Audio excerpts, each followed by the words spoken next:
Syederalun menjelang peringatan Dirgahayu ke-79 Tentara Nasional Indonesia, dua warga miskin, Hindon 60 tahun dan Aminah Majid 70 tahun, janda yang menderita lumpuh menerima bantuan rumah layak huni dari TNI. Peresmian dua unit rumah sekaligus penyerahan rumah dilakukan Danrem 011 Lilawangsa, Kolonel Infantri Ali Imran kepada penerima, dua warga Gampung Tanjung Dalam di Kecamatan Langkahan, Kabupaten Aceh Utara pada Kamis 3 Oktober 2024. Komandan Korem atau Danrem 011 Lilawangsa, Kolonel Infantri Ali Imran mengatakan, bantuan dua unit rumah layak huni tersebut selain sebagai aksi peduli membantu sesama, kegiatan ini merupakan dalam rangka memperingati HUT ke-79 TNI. Menurutnya, kedua rumah itu rawan ambruk, sebab selain rumah yang sudah tidak kokoh, sejumlah dinding rumah terlihat bolong dan lapuk.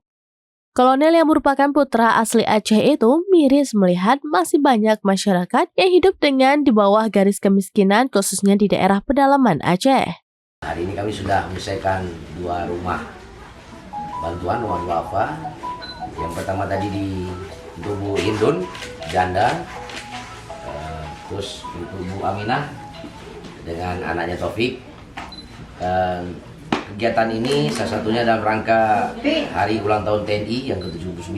Sebelum direhab ini rumah memang tidak ada fotonya ya, sudah file. Sangat tidak layak. Ini tepas bambu ya, bedeng gitu, udah bocor-bocor. Saya masuk, Bu Hidun tidurnya, Bu Aminah di sini tidurnya. Di sini ada kayak kelambu, terpal, bocor-bocor. Dan dana pribadi saya sudah korek kawan. Saya bangun rumah ini.